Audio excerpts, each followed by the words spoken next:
Comme c'est mon centre d'intérêt, en fait, je ne considère pas cela comme un travail. Pour moi, le ski est une source de plaisir. C'est une expérience qui m'est propre. J'ai des regrets, c'est certain. Je n'avais pas choisi de m'engager dans cette voie.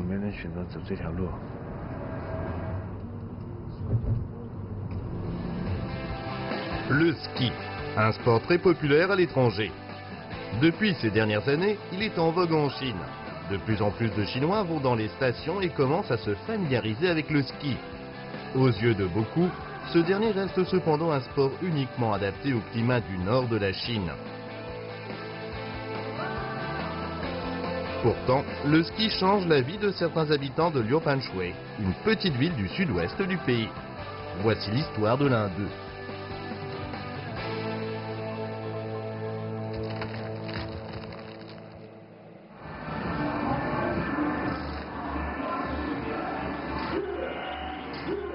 Les jeunes aiment jouer, et Chen Yixin, 27 ans, ne fait pas exception à la règle. Dans les salles de jeu, le basket d'arcade est devenu un classique. La plupart du temps, c'est Chen Yixin qui gagne. Il pense que c'est grâce à la bonne éducation physique qu'il a reçue. Ma mère est professeure de sport et mon père est arbitre de basketball. Influencé par mon milieu familial, j'ai toujours aimé le sport. Pour les autres, jouer n'est qu'un moyen de se détendre, mais pour Chen Yixin, ce n'est pas si simple. Il aime la compétition. S'il joue bien, c'est peut-être parce qu'il a soif de victoire. C'est peut-être aussi parce que c'est lié à son travail.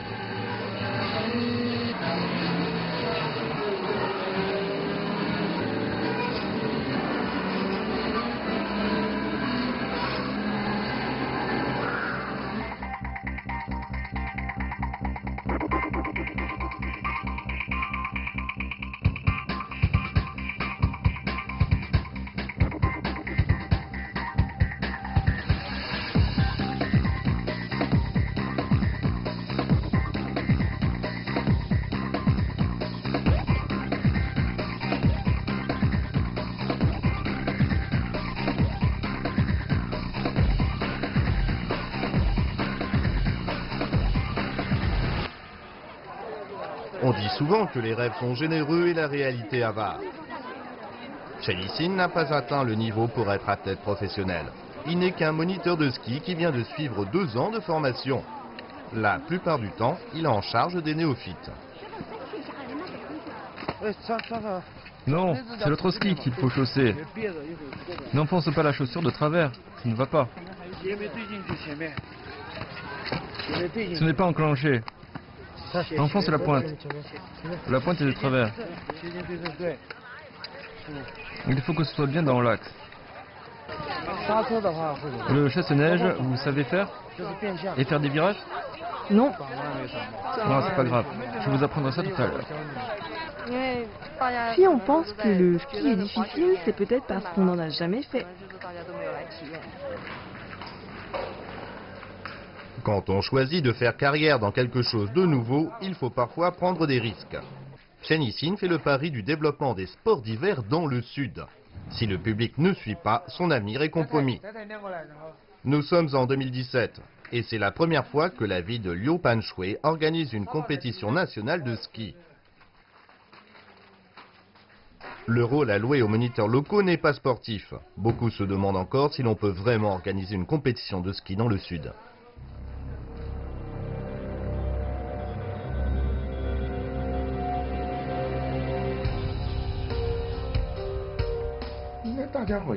Les gens ont encore des doutes, car après tout, il y a une différence de climat entre le nord et le sud. Les habitants n'ont pas le même mode de vie, les mêmes habitudes. Pourront-ils s'habituer au froid? Comme c'est la première compétition de ski à Liupanshui, l'événement fait date dans la ville. Malheureusement, presque tous les concurrents viennent du nord et aucun n'est du Guizhou. Même si le public manifeste de la curiosité et de l'intérêt pour le ski, il n'a pas la chance de pouvoir encourager quelqu'un du cru.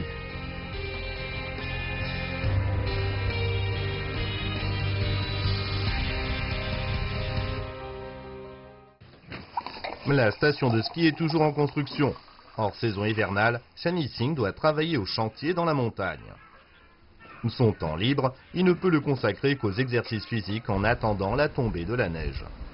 Présentement, il ressemble à un ouvrier passionné de sport. En fait, Chen Yixing voudrait devenir athlète professionnel, mais les conditions sportives dans la province du Guizhou ne lui ont pas permis d'avoir cette opportunité.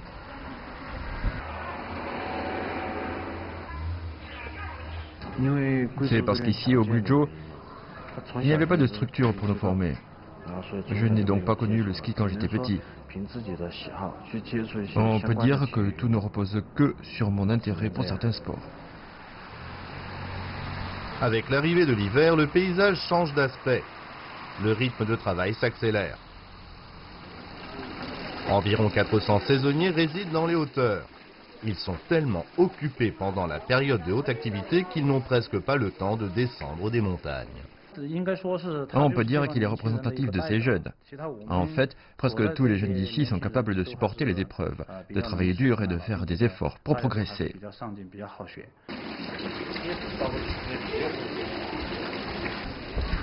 Chen Yixing a déjà passé 2 saisons dans les montagnes.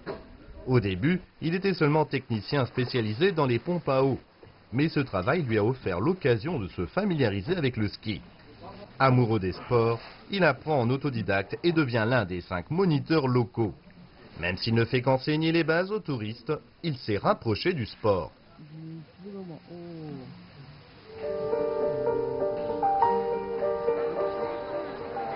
La compétition de ski attire de nombreux athlètes professionnels. Pour Chen Yixing, c'est l'occasion rêvée d'apprendre auprès d'eux. Il regrette peut-être de ne pas être devenu athlète professionnel, mais il a au moins trouvé un travail qu'il aime. Pour moi, c'est à la fois un travail et une passion. Cela ne veut pas dire que je ne pourrais pas faire quelque chose d'autre dans la vie. Mais je trouve simplement que travailler à la chaîne, cela n'a aucun intérêt. Ce n'est pas parce qu'on ne peut pas skier qu'on ne peut plus faire de sport. L'hiver terminé, Chen Yixing devient expert dans l'organisation de matchs. Grâce à ces derniers, les journées de travail au bureau semblent moins longues. À 6 heures pile, on quitte le bureau. On dîne, puis on va jouer dans la montagne. Vous êtes content, non? Oh oui. Chen Yixing est toujours le premier arrivé pour les préparatifs. Il ne voudrait pas qu'un détail ne vienne tout gâcher. Je vais voir s'il y a un problème avec l'éclairage. Seul un projecteur est en panne. On peut jouer. Un seul projecteur ne marche pas. C'est celui dans l'angle droit, du côté du dortoir des filles. À part lui, tous les autres fonctionnent. La vie en montagne est monotone. Ici, les loisirs sont rares. Hors saison, ce terrain de football constitue pour tous une source de divertissement intarissable.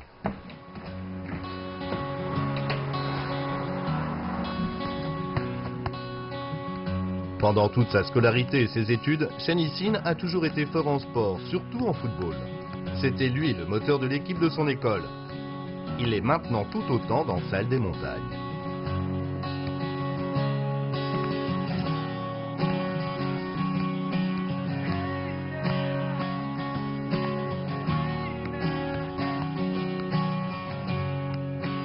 Même s'il regrette de ne pas avoir bénéficié d'une formation adéquate durant son enfance, Chen Yixing a tout de même réussi à devenir moniteur.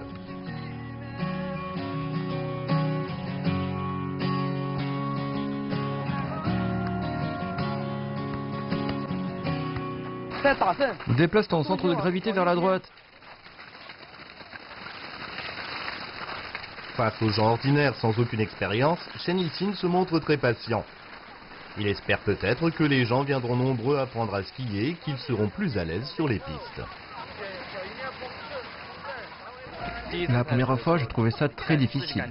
Maintenant que j'ai appris, je trouve ça très simple. C'est pas si difficile quand on apprend. Faire du ski, ça procure du plaisir.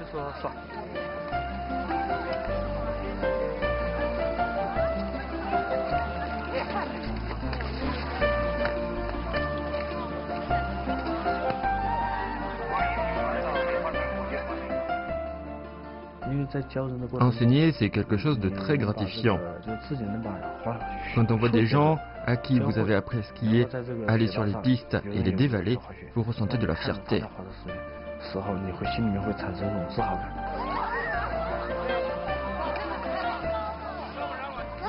Ça te plaît?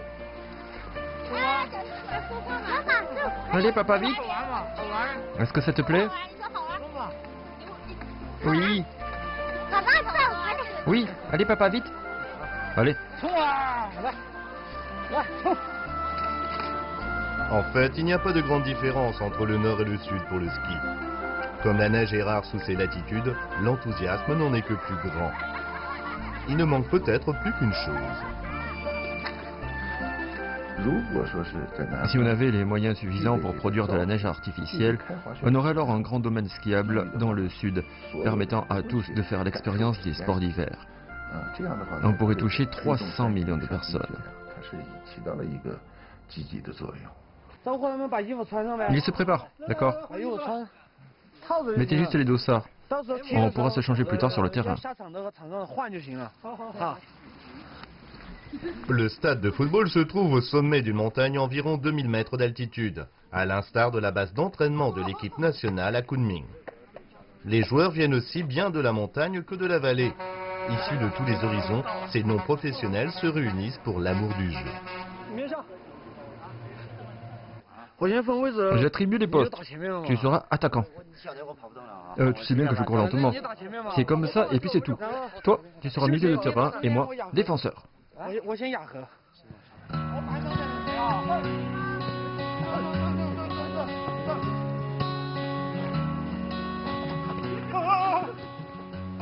Beaucoup de gens sont attirés par le sport quand ils sont jeunes, mais ils s'en éloignent de plus en plus quand ils grandissent pour différentes raisons.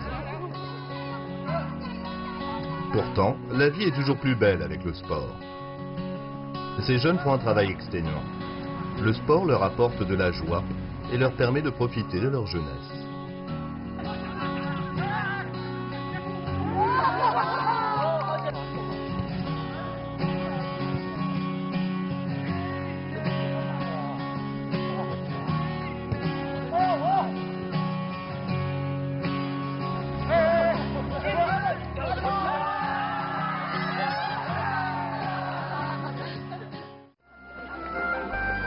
La compétition de ski s'est déroulée sans encombre. Les athlètes ont eu droit à leur moment de gloire. Chen Yixing, quant à lui, n'est qu'un simple spectateur. Il sait qu'il est encore loin des marches du podium. Mais le sport, ce n'est pas seulement ça. Le sport consiste à améliorer ses conditions physiques. Je pense que le sport peut façonner votre volonté et vous donner un bon mental. En outre, quand on est en forme physiquement, cela peut aider dans le quotidien et le travail, et donc avoir une vie meilleure. Tout au long de l'année, les températures sont en moyenne peu élevées à Liupanshui. C'est l'été qui y fait le plus bon. C'est d'ailleurs pendant cette saison que les gens préfèrent venir. Mais Chen Yixing, lui, préfère l'hiver. Certes, il prend des risques, mais cela lui importe peu. Dans la vie, on peut avoir au début l'impression d'être impuissant face au destin. Mais plus tard, on fait ses propres choix. Et pour cela, il faut du courage.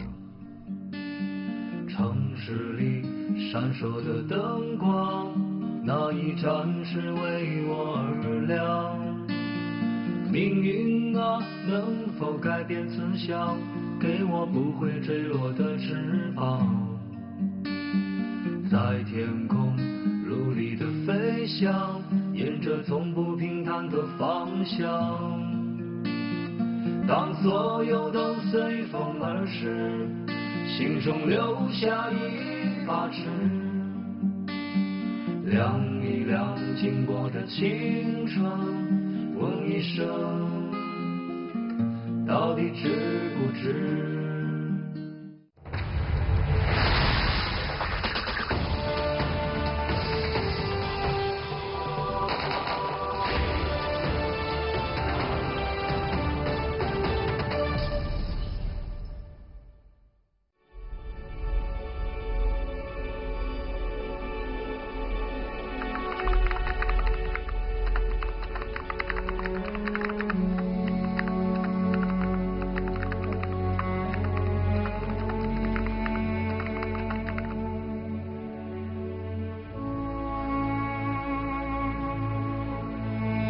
Tout le monde rêve d'être champion, que l'on fasse partie des athlètes professionnels ou des gens ordinaires.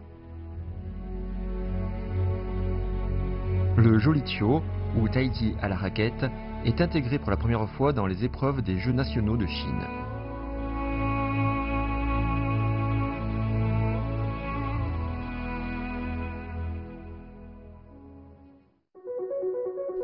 À l'occasion de la 13e édition de ce grand événement sportif, 193 athlètes se sont réunis dans la ville de Tianjin afin de participer à la première compétition de ce sport.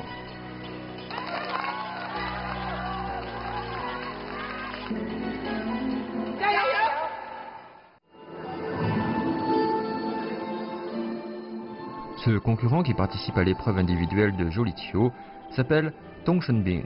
Il est professeur de sport à l'université polytechnique Huazhong.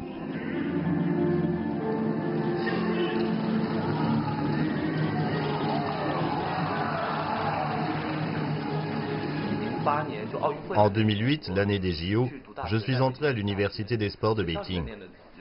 Là, le Jolichio faisait partie des styles étudiés en arts martiaux. Le Jolichio est une discipline issue du Tai Chi Chuan. Il incarne son sens esthétique et sa philosophie. Le Jolichio montre très bien les caractéristiques de la culture orientale. J'ai aimé cette discipline dès la première fois que je l'ai vue. J'ai étudié le Jolichio pendant 7 ans. Les mouvements de base sont essentiellement issus du Tai Chi Chuan. Celui-ci s'appelle la grue blanche déploie ses ailes. Puis on relève la posture. En fait, ce mouvement est le premier mouvement du style Chen du Tai Chi Chuan. Il s'appelle attacher le pan du vêtement avec indolence.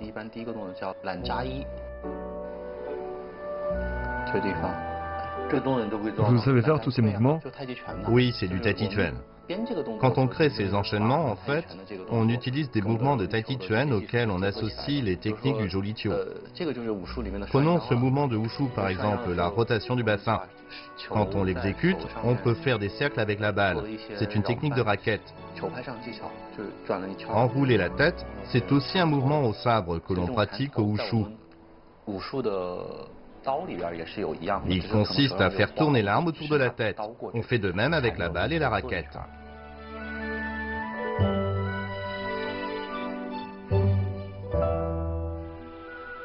C'est généralement un professeur de danse qui crée ces mouvements. Il y a beaucoup de cercles horizontaux en danse classique, mais le Jolichio comporte davantage de cercles verticaux. Quand j'ai découvert Dong Shenbing et le Jolichio, j'ai trouvé que son corps, quand il fait des mouvements circulaires, entraînait la balle.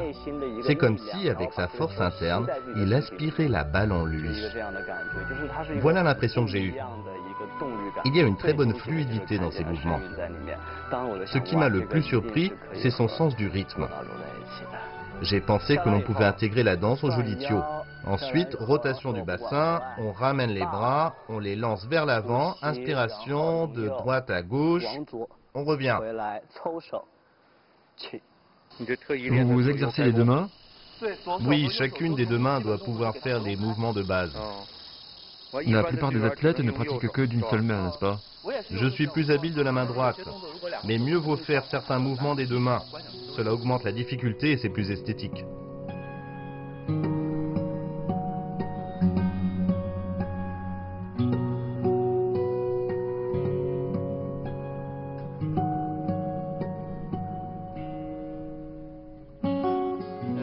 Le Jolichio est une discipline dans laquelle certains mouvements des mains sont peu perceptibles. Vous voyez certainement mes gestes amples et ouverts, comme par exemple des sauts périlleux du Wushu, ainsi que des mouvements du Tai Chi Chuan et même de danse. Vous les voyez parce qu'ils sont amples, mais au Jolichio, il y a aussi des roulements de doigts pour faire briller la raquette. C'est le fruit d'une expérience accumulée au fil des années. C'est particulièrement le cas pour la maîtrise de la balle. Si vous ne vous êtes pas assez exercé au préalable, vos doigts ne seront pas assez agiles et vous ne pourrez pas exécuter de mouvements difficiles comme des sauts périlleux et des mouvements de danse sans garder le contrôle de la balle. Tout d'abord, il faut faire de nombreux exercices. Ensuite, pour avoir la maîtrise de la balle, il faut s'habituer à faire tourner sa raquette dans les mains tous les jours. Cela permet de savoir parfaitement le poids de la balle ainsi que son comportement sur la raquette. Cela devient une habitude, un réflexe. Les muscles s'en souviennent. Dès que j'ai du temps libre, je fais tourner ma raquette.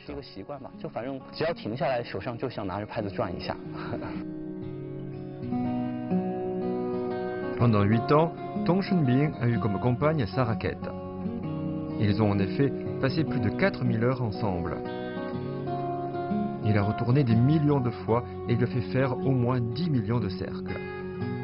Des chiffres impressionnants qui témoignent de sa dextérité et sont autant de souvenirs pour ses muscles.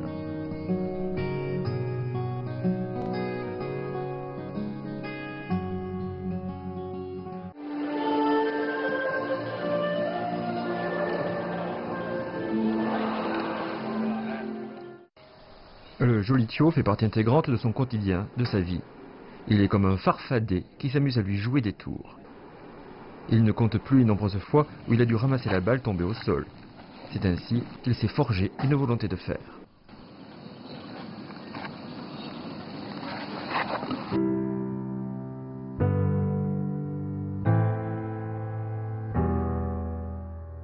Quand on persiste longtemps dans la pratique du Jolitio, surtout pour un jeune, on subit des épreuves vraiment dures. Ces difficultés de tous les jours n'ont eu de cesse de m'aguerrir. J'ai surmonté de nombreuses difficultés grâce à ma volonté inflexible. Quand on y arrive, on éprouve une grande satisfaction.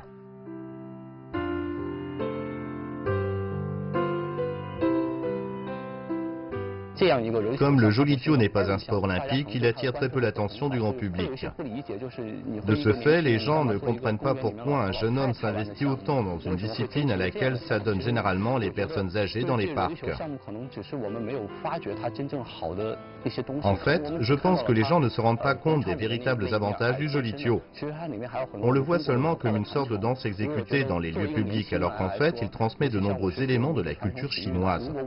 Pour moi, jeune qui étudie des sports traditionnels chinois, si je ne persévère pas dans le Jolitio, c'est tout un pan de la culture de notre pays qui risque de disparaître lentement avec le temps.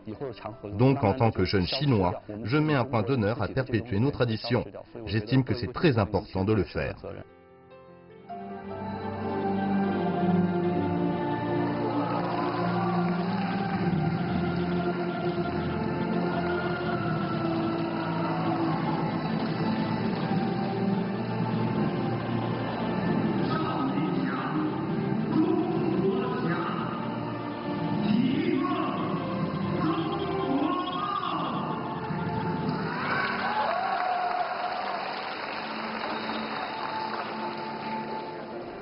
Tong Chun-bing gagne la médaille d'or de l'épreuve individuelle avec une avance de 9 centièmes de point.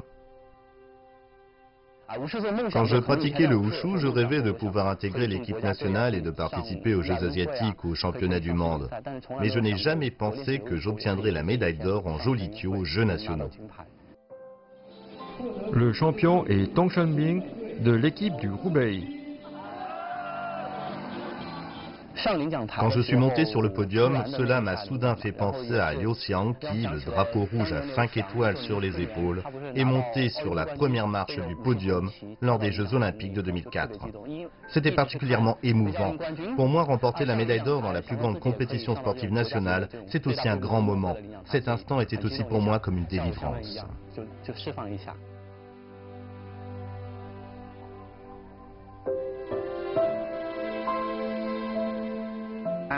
Vous avez mordu plusieurs fois votre médaille. Quel goût avait-elle? C'était dur. C'est le goût du rêve. Le goût du rêve. Je suis très heureux d'avoir enfin réalisé mon rêve.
Alors que Tong Chun-bing reçoit son titre, dans une salle adjacente se tient l'épreuve du double mixte. Le duo le plus âgé vient du Shandong. La joueuse qui en fait partie s'appelle Tang Shouhong.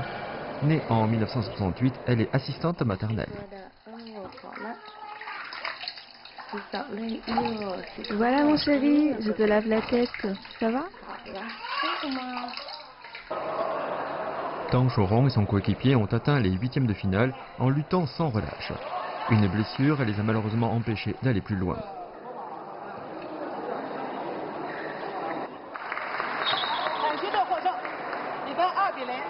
Vous regrettez cette défaite? Pas du tout. On a fait de notre mieux, surtout mon partenaire qui a tenu jusqu'au bout malgré sa blessure. Ce n'était pas évident. Je suis contente d'être arrivée jusque-là. Nos adversaires étaient jeunes, tandis qu'à nous deux, on totalise 110 ans. C'est fortuitement que j'ai rencontré le professeur qui m'a enseigné le Jolichio. Pourquoi pratiquer le Jolichio? Il faut faire ressortir la douceur qui est en soi. Il y a de la douceur partout. Aucun mouvement ne peut se faire sans douceur. Il faut décrire un cercle entier, comme ça. Grâce à la pratique du Jolichio, je n'ai plus de douleur. Avant, j'avais mal aux cervicales, aux épaules et aux bras. En m'exerçant au Jolichio, toutes mes douleurs ont disparu. Maintenant, je suis en bonne santé. Je me sens même mieux que quand j'étais jeune. Avant, j'étais malade presque la moitié de la nuit. Maintenant, je n'ai plus besoin de médicaments. L'homme qui est en train de faire une démonstration avec Tang Shouhong n'est autre que son mari, In Huibo.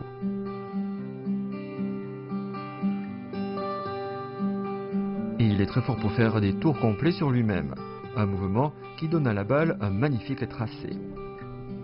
On dirait un oiseau passant d'une raquette à l'autre. Le Jolichio a transformé la vie de In Huibo.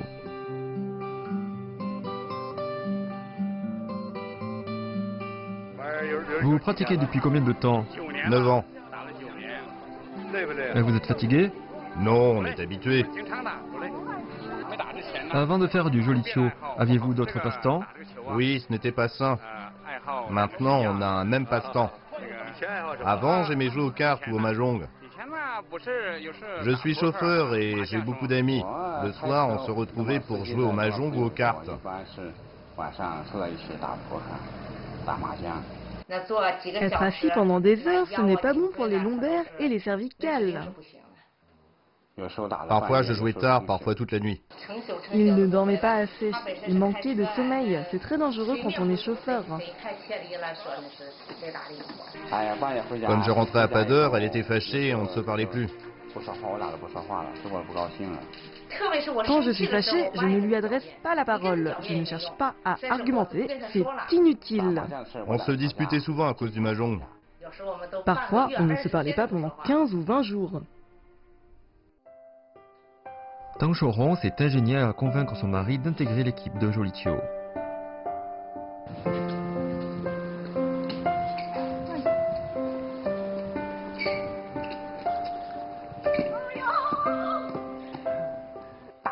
Depuis qu'il joue au Jolichio, on a un centre d'intérêt commun. Où qu'on aille, on parle de Jolichio. On échange nos points de vue sur comment bien exécuter les mouvements. Comme ça, on est toujours en train d'apprendre. Au sein de l'équipe de Jolichio, c'est moi qui ai la condition la plus modeste et le travail le plus ordinaire. Ce sont des gens bien plus capables que moi. Leur situation économique est meilleure que la mienne. C'est donc un honneur d'apprendre auprès d'eux. Mon mari a énormément changé, à tel point que parfois j'en suis à me demander si c'est bien la même personne. Quand je rentre à la maison après le travail, je suis surprise de voir qu'il a préparé le repas. Je n'ai plus que les pieds à mettre sous la table. Il a même fait une soupe de légumes. Il sait me faire plaisir.